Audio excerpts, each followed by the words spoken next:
Welcome back, Ram fans. Mark from Rams Up here. Got a Rams Up update for you, April 2nd, 2025. Ian and I talked about the rule changes that were on the table at the league meetings, and they made some decisions, and they tabled a few decisions. I'll go through those for you real quick, and I'll get through some Rams news and notes as well, as I always do. And before we get started, this will be episode 696 on the podcast. Weren't a lot of interesting players that wore that number. I already talked about James Hall. And man, what a character he was. And if you remember that fight between Chris Long and his brother, when his brother was with the Bears and James Hall was in the middle of that, turns out they were all three really close friends. And Chris Long has a great discussion about that. Pretty entertaining. Go find that on YouTube. But I'm not going to talk about James Hall again or the other guy that wore number 96. I already talked about Doug Barnett. Talk about real quickly here, Matt Longacre, defensive end, 6'3", 265 out of Northwest Missouri State. He was a Division II first-team All-American in 2013 and 2014. His team, the Bearcats, won the Division II National Championship in 2013. So he goes undrafted. Rams bring him on board in St. Louis for that first year, and then they come to LA, and he follows them. Eventually earns a spot in the rotation, and he was a decent player. He finished his 4-year career with 6.5 sacks, and my memory of Longacre is not so much his production on the field, but I remember being at the Irvine practices training camp. I went the last day of that year, the year that they they brought Sammy Watkins on board. And I remember standing on the sideline there watching the team go through their drills, and I found myself obviously standing next to Matt Longacre's parents, and it was quite entertaining just watching those two smiling ear to ear, watching their son earn a spot on the Los Angeles Rams. But Matt Longacre, decent player, very short career, pretty prolific college career, Division II, but he's my number 96 for the Los Angeles Rams. Hey, I wanted to revisit my the little gig I did there on underappreciated Rams. Got a lot of comments, and I'm not going to go through all of them, but I'm going to touch base on, I think, every player that various commenters threw out in the comment section there, guys that they think I missed. One was Greg Bell, ran for 1,000 yards 2 times for the Rams, not too shabby.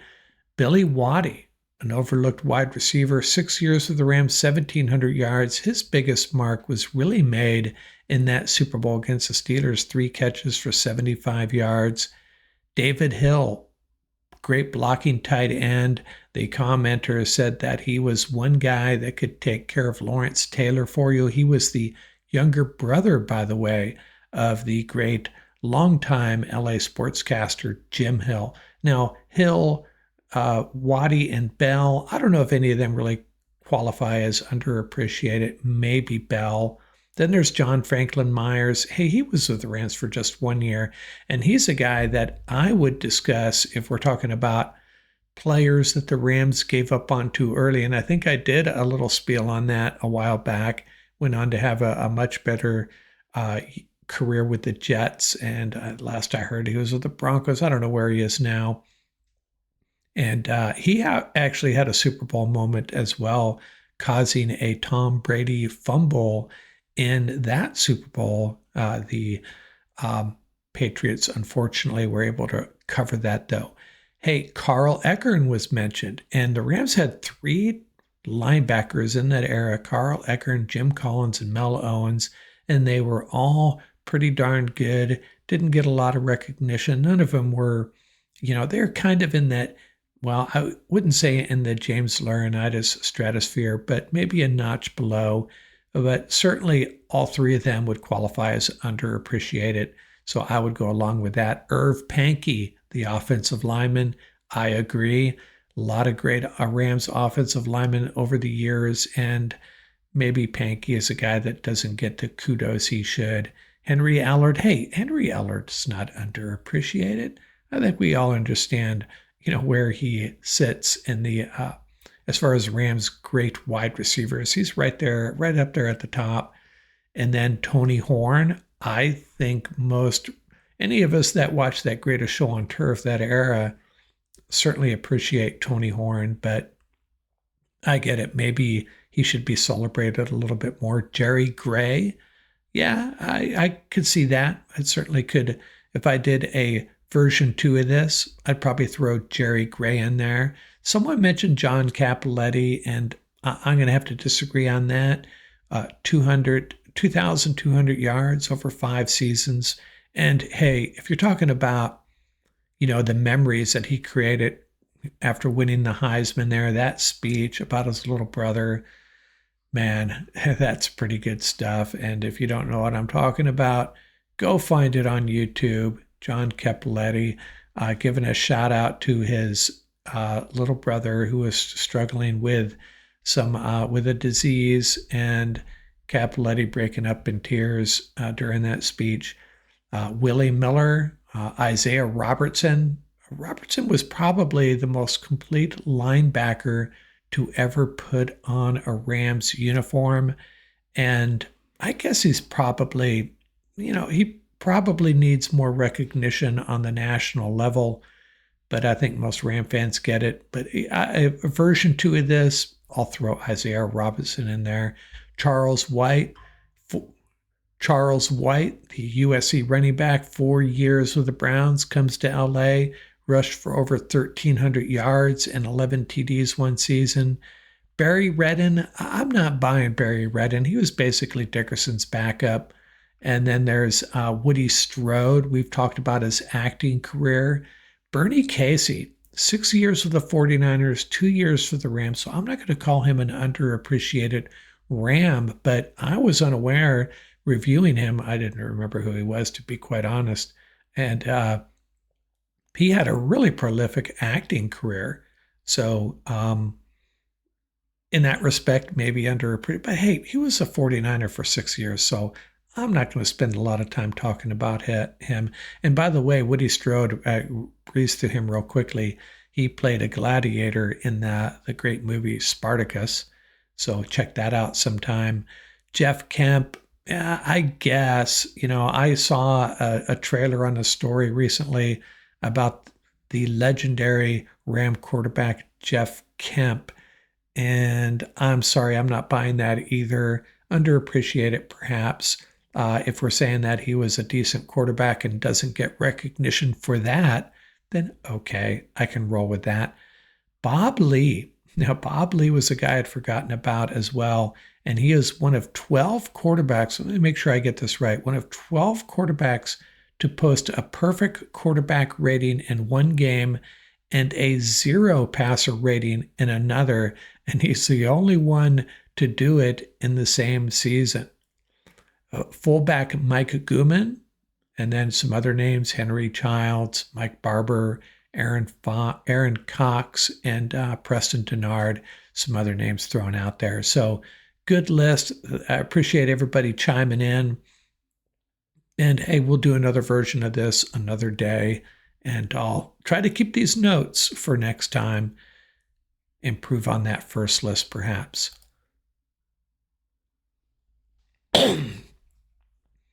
So the rule changes that Ian and I talked about the other day.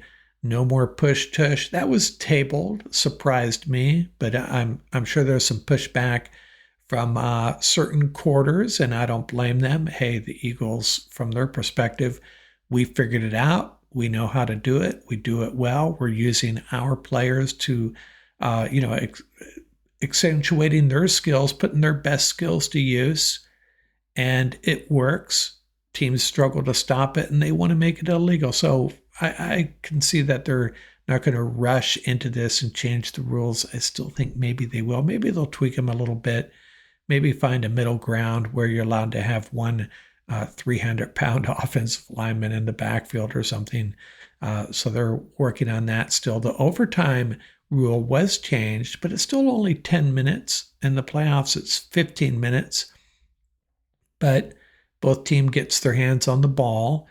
What I don't really like the 10-minute aspect of it because, one team can really drain the clock and put some points on the board, really put the other team up against it. The playoff seeding was tabled. I thought that would just get shot down. So the Lions and Vikings trying to work that apparently so that, we discussed this the other day. Upset that the Vikings with a better record had to go on the road to play the Rams. But hey, if the schedules are not totally 100% balanced, there's no need to mess with the playoff seeding.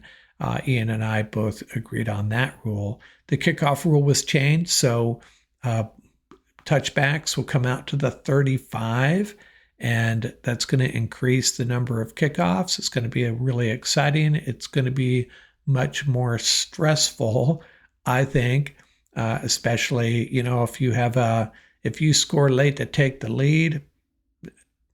This has been the way of the NFL for some time. Don't get too excited. Don't get too excited if you're up by 2 points with let's say 40 seconds left. Better not kick the ball into the end zone. You might regret it. And then the onside kicks, they're going to tweak that. The problem they're having with the onside kicks is just the way it's working out right now. Just 3 of 50 onside kicks were successful last year, and the way the rules stand right now, they're not likely going to be very successful. Really takes the surprise onside kick has pretty much disappeared from the game, right? So they're not sure what they're trying to tweak, but they're trying to bring that back a little bit, apparently. So I'll get on to some news and notes here. So first of all, Kyren Williams, Drew Rosenhaus, and the Rams are working on his contract as we speak. Hopefully, his potentially a new contract. Now, this is what I'm predicting. This is how this is going to go. They're going to work on it. They're not going to come to a decision, and it will, continue on into the season. And maybe they'll figure it out at some point. But this is not going to get solved real quickly, I don't think. And, Kyren, I think he's his initial contract, not getting paid a whole lot for his production. He's looking for perhaps his only payday. And are the Rams willing to give him that? I don't see it happening real soon. I hope he stays in LA, but it's going to be a little bit painful for us fans watching this unfold. Now, Sean McVay was trying to defend, or actually, he did defend the contract given to Tutu Atwell, and he talked about, I'm going to give myself a pat on the back. I talked about this exact thing. When Tutu had his chances, he was very productive. If you look at his yards per snap, he outperformed Demarcus Robinson, wasn't even close. He got his chances, he performed, and he's improved on his route running. Sean McVay saying he's really matured. He's only, how old is he? 24 years old. Yeah, let's keep this guy in the house. He's took a gigantic step last season to being the type of receiver we were hoping we were drafting back then when we drafted him. And I know that's a painful day for a lot of Ram fans, but I agree with Sean McVay. Go look at the stats. Atwell could really blossom even further this year. Glad the Rams kept him. Rob Havenstein had shoulder surgery. They called it a cleanup of some issues he was having, and he should be good to go. And, some of us have been thinking about the players the Rams might move on from, take the hit, dead cap wise, guys like Darius Williams. And I think Rob Havenstein was also mentioned along with Tyler Higbee. I think Havenstein's here to stay, and I'm glad of that because the Rams haven't even addressed the backup tackle situation unless there's something I don't know. There's a player in-house that they're really happy with, McClendon, KT Leviston, who to me is looking more like a guard than a tackle. Maybe he's a swing guy. What they're doing at the backup position, hardly ready to move on from Rob Havenstein, and that's good news. And Lance Zierlein, the NFL analyst, he's my favorite. He does really good player analytics and analysis on the site. Compares draft prospects to players currently in the NFL and past players as well. I just think he packages things together really well, and I like sticking with one analyst because you get some consistency, hopefully, from player to player. He published his mock 3.0, and from the Rams perspective, I did not like it. I did not like what he did. He had the Rams trading up from 26 to 21 with the Steelers and drafting a guy that really is being pigeonholed as a nickelback, Jahdae Barron out of Texas. Now, this guy is going to be an incredible player. Don't get me wrong. Athleticism through the roof, but he has some limitations. 5'11", 198, I think. He has the speed. He demonstrated that, but I still don't think he's going to be able to play on the outside. And I think that's what I don't think the Rams are interested in a strictly nickelback type player. I could be wrong. I mocked this guy to the Rams once early on, and then I did a little bit more reading on him. And whoever drafts him is probably going to be extremely happy, but I don't think that's, especially moving up at 26, I'd feel a little bit better about it. And if the Rams and Chris Shula think he's going to, fill a role on this defense and make this defense better, then sure, I'm all for it. I'm not going to second guess Les Snead if they pull the trigger on Barron, but trading up for him, I'm not sure I like that. And bear in mind that the guys on the board that they passed on, tight end Colston Loveland, this is Zierlein's draft, of course. Colston Loveland was still there. Chargers grabbed him one pick after the Rams. A bigger, longer, faster, well, I shouldn't say faster, a bigger and longer tight end, Siobhan Revell, was still on the board. And just for informational purposes, Jackson Dart was on the board, and he went number 32 to the Saints, who made a trade out of the second round with the Eagles to grab their next quarterback. They're another Ole Miss quarterback for the Saints, and that might work out well for them. So the other day I posted a poll. What is your preferred draft strategy for the Rams? One of the options was stand pat, grab the best player available. Another option was, hey, let's do what it takes to go up and get an impact player that's going to help us make a Super Bowl run. And I identified 4 guys that you're either going to stay at 26, maybe move up a little bit for, not a whole lot, not surrendering too much to go get these guys. And 4 different positions, 4 guys. And the first one I wanted to talk about was Will Johnson, the cornerback out of Michigan. And this is a long, lean, dynamic cornerback that can hang with big number 1 receivers on the outside. Lance Zierlein calls him a boom or bust player. He's his number 14th ranked player overall. Not going to be there at 26. Now, in that mock I talked about, they had the Rams moving up to 21 to draft Jahdae Barron. Barron, the great cornerback out of Texas.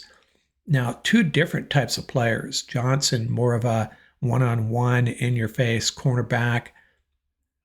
Barron, super dynamic, can make plays all over the field.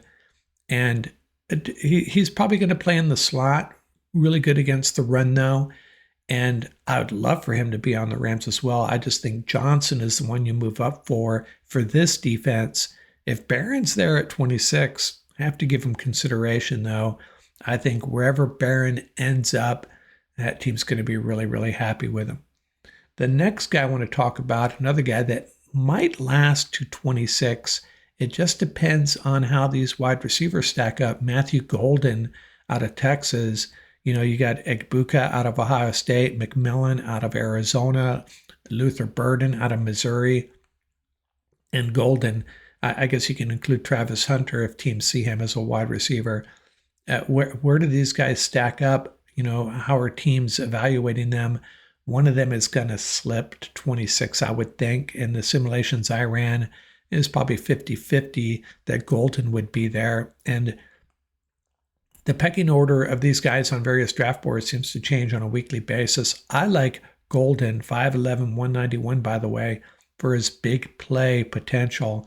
Did it over and over and over again. Uh, be impactful at all three levels: short game, route running. He can get vertical, and as you see on the tape, kind of saving Ewers a few times, making big plays on underthrown balls. So he's a wide receiver I'd like. Now, if one of those other three guys are there, sure, give them consideration too. But Matthew Golden's kind of growing on me. And next up, maybe he's a booby prize, Colston Loveland, the tight end out of Michigan, if you can't get Tyler Warren. Now, Daniel Jeremiah has Loveland as a seventh ranked player overall, just one spot behind Tyler Warren. So some teams may even like Loveland more than Warren. I don't think he's going to be there at 26. Some of the simulations I ran, he was, and he could be there in the low 20s. Maybe you jump up and grab him. Hey, I love Tyler Higbee, but I'm not thrilled with the rest of our tight ends. Loveland would be an answer this year and for years to come as well. So I would be happy with that move, drafting Colston Loveland, maybe moving up a little bit for him, not giving up too much. I'm not trying to jump up into the low teens to draft Colston Loveland, but I move up a few spots to snag him if the Rams love him that much. Jeremiah, by the way, compares him to Sam Laporta. So let that sink in for a minute.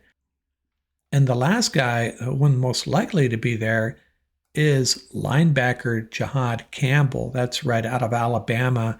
And he's Jeremiah's number 9th ranked player overall. But linebackers, they're going to slip a little bit, right? I suspect he'll drop into the teens, possibly into the 20s. The simulations I ran, he was there 90% of the time at number 26. And he's not the perfect linebacker, but what he is a fast sideline to sideline pursuit guy.